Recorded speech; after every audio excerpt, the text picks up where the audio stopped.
Hello and welcome to another Great British Landscapes.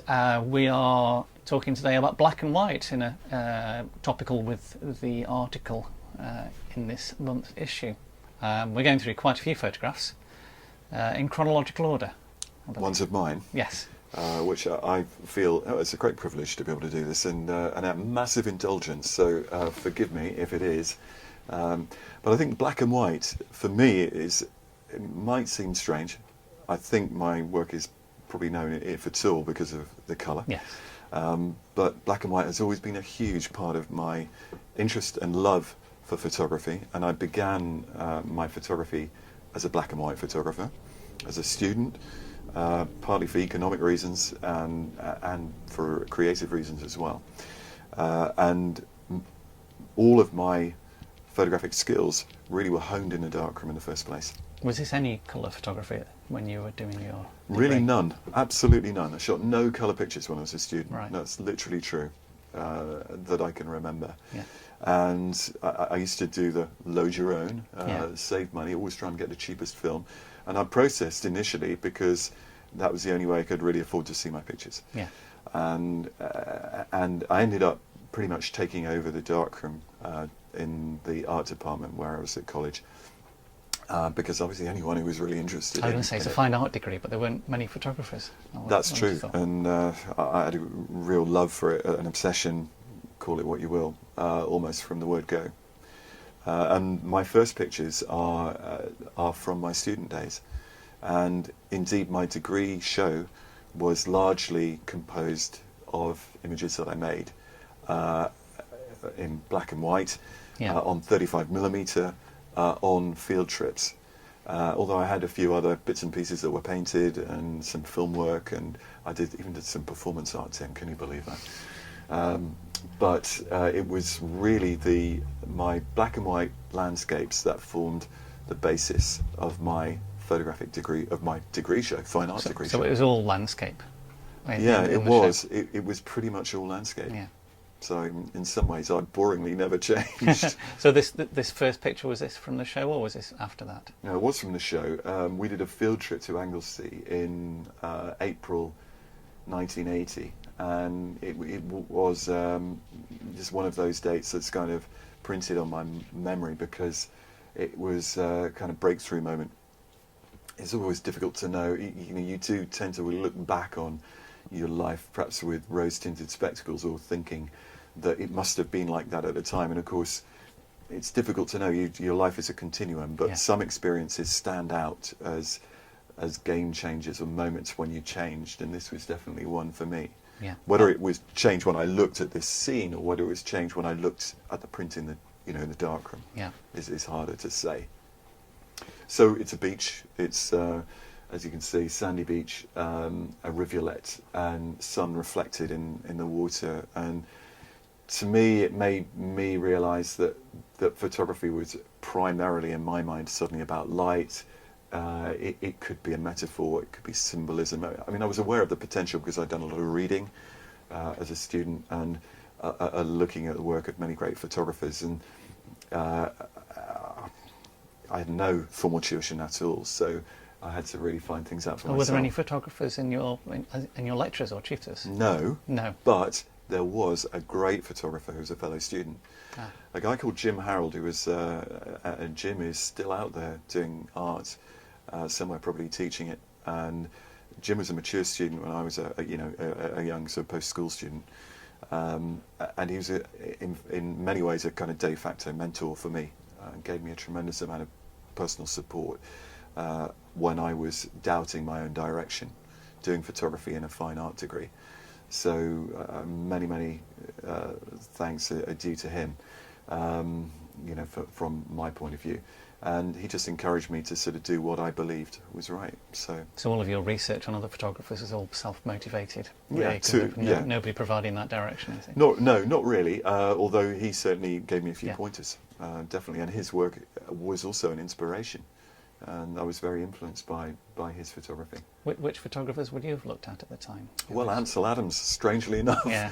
was one, and of course everybody knows him. Edward Weston still stands for me as a kind of, in a way, the art photographer par excellence, and his day books kind of speak the life of a Yes. photographer as well as Yeah. as the thoughts of. But there were many others whose work I still love and was very influenced by, including many street photographers and war photographers. Henri Cartier-Bresson was the standout European photographer of the day. W. Eugene Smith, the great American war photographer. Robert Doisneau, the French photographer. Marc Ribou, in the previous generation, Atget, and generations, I suppose. Yeah. Lartigue, Kertész. I mean, the list goes on. I read and absorbed them all, and it was all black and white. Yes. So that way So of it seemed an think- obvious choice for many reasons. Yeah, and I've continued to shoot black and white occasionally. Yeah. But as we're going to see, there are examples, and more recently, of pictures that have been made in colour that have subsequently been interpreted in black and white. And I think that's something that be great to talk about. And I think, and I'd like to certainly give you my feelings about it, because they've changed a lot over the last few years. And I think it's a fascinating time to be a photographer because of the opportunities that have now arisen about that. Perhaps we'll talk more about that when we get on to these later pictures. And at the time when you shooting black and white, were you it may be natural, but were you consciously thinking of how do I choose subject matter that works in black and white, or were you just finding subject matter that you liked and photographing it because black and white was the medium? Well, I think the opportunity for colour simply wasn't there in my mind. Yeah.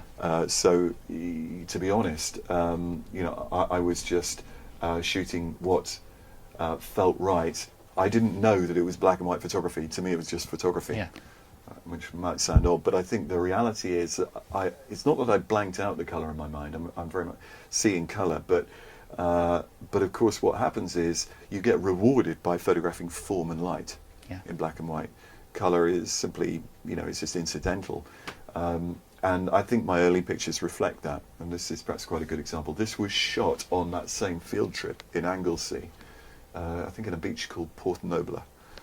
And it was shot with an old Rolleicord. So the square format is as it was shot. Is that a twin lens? Twin lens. Yeah.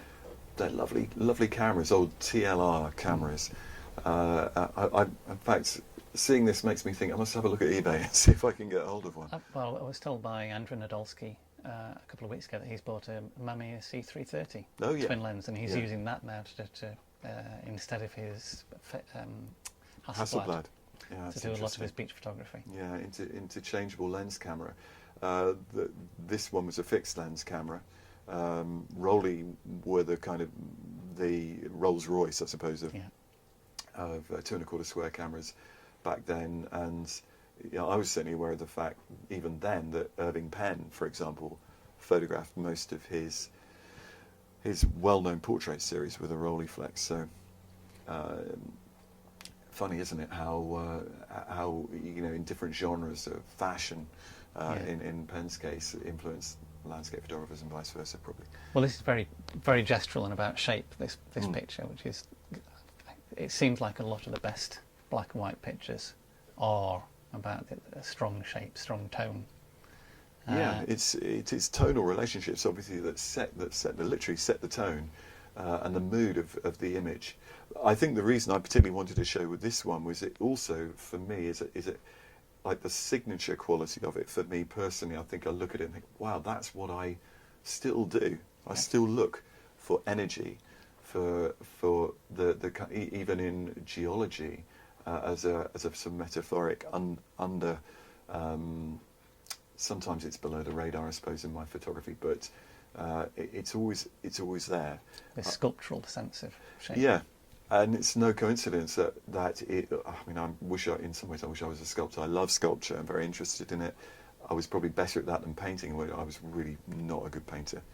And my photography reflects my love of sculpture. And many of my early trips in America, where I evolved my beliefs about what my photography should be about, were basically looking at rock. Yeah. And so rock photography is very much what I was about right from the early days. And this particular picture shows a black and white dynamic range control there. I mean, it's a huge amount of range between the shadows there and the rocks in the foreground. And the Yeah, and there background. is detail in the sky. It's very delicate. It was a bright, bleachy kind of a sky, but slightly into the light. Could well be 10 stops. Not from there to there, but maybe from these darker shadows. So I must have been doing the film developing correctly, hopefully. I can't remember what the film was, but very likely FP4 Yeah. or HP5 Ilford films typically. Although when I moved to America, as we'll shortly see, I shot a lot of Kodak films. So let's go to the next one. When I left uni, I went and worked in the United States. Let's just get this up to full screen. For an American photographer, and worked with him for 6 months, then came home, and then went back to the States and worked with him for another year.